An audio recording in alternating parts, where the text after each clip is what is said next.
कारले भरून भाजी करणार आहोत आज आपण. भरल्या कारल्याची भाजी, शेंगदाण्याचं कूट लावून भरल्या कारल्यांची भाजी करणार आहोत. त्यासाठी प्रथम आपण कारल्यांना थोडंसं आतून आणि बाहेरून असं थोडं थोडं मीठ लावून घ्यायचंय. थोडंसं मिठाचं असं बोट फिरून घ्यायचंय आतून.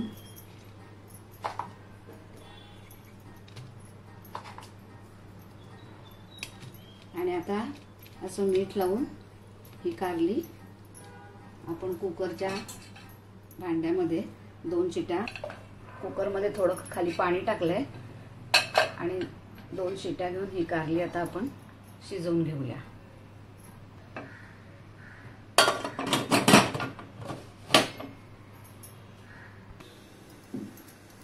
आता भरलेली शेंगदाण्याची कारली करण्यासाठी मी कारली कुकरमध्ये मीठ लावून 2 शिट्या करण्यासाठी ठेवलेली आहे.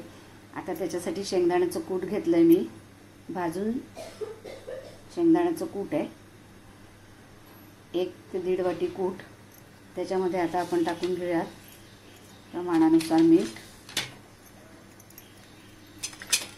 थोडे जिरे,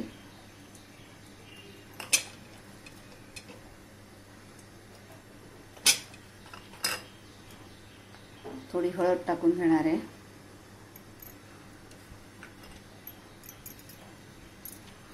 लाल तिखट,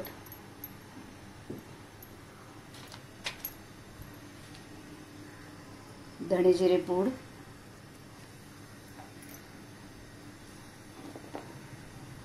हे काश्मीरी लाल तिखट. आणि हा जो कारल्यामध्ये भरायचा जो मसाला आहे तो आता आपण मिक्स करून घेऊया सगळा.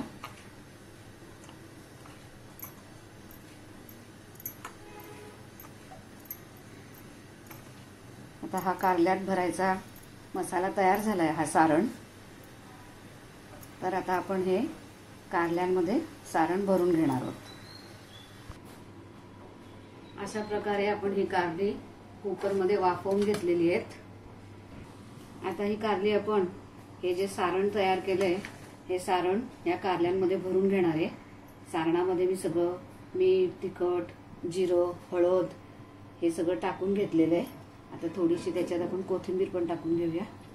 आणि आता हे जे सारण आहे हे सारण आपण कारल्यात आता मी भरून घेते.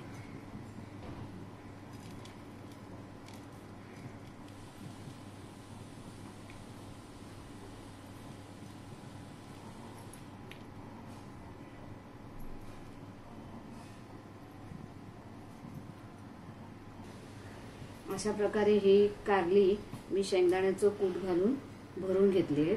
आता ही कारली आपण मस्त फ्राय पॅनमध्ये तेल घालून त्याच्यामध्ये आपण थोडीशी वाफ आणायला ठेवूया.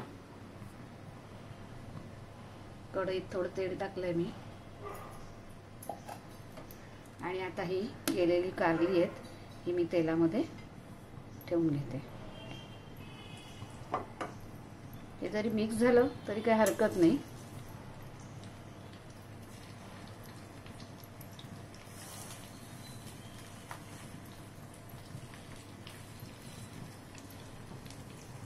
अशा प्रकारे ही कारली मी ठेवून घेतली. आणि आता हे उरलेलं जे वरचं जे सारण आहे हे सारण पण मी आता त्याच्यामध्ये उरलेलं सारण पण टाकून घेतले. वरून थोडंसं मीठ टाकून घेऊया.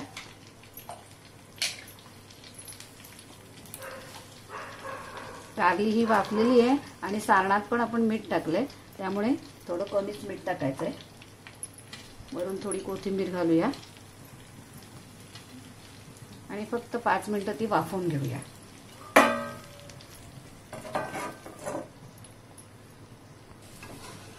अशा प्रकारे ही सगळी कारली आहे ती मी आता मागची बाजू उलटून घेते कारल्याची आणि परत ती वाफायला ठेवते.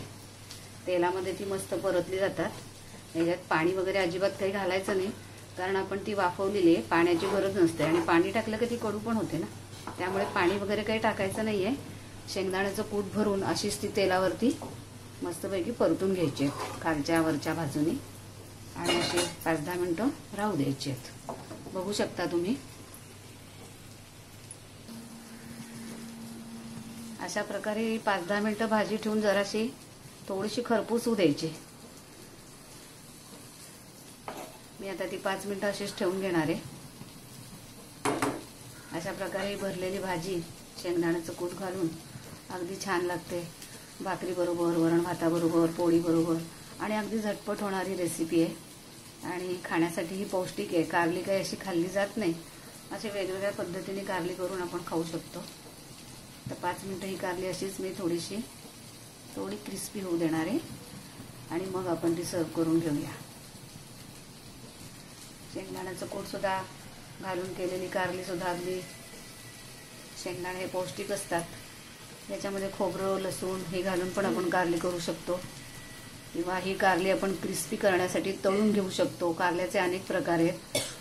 कारल्याच्या बारीक अशा चीर करून ती अशी तेलामध्ये तळून घ्यायची. क्रिस्पी कारली ती पण छान लागतात.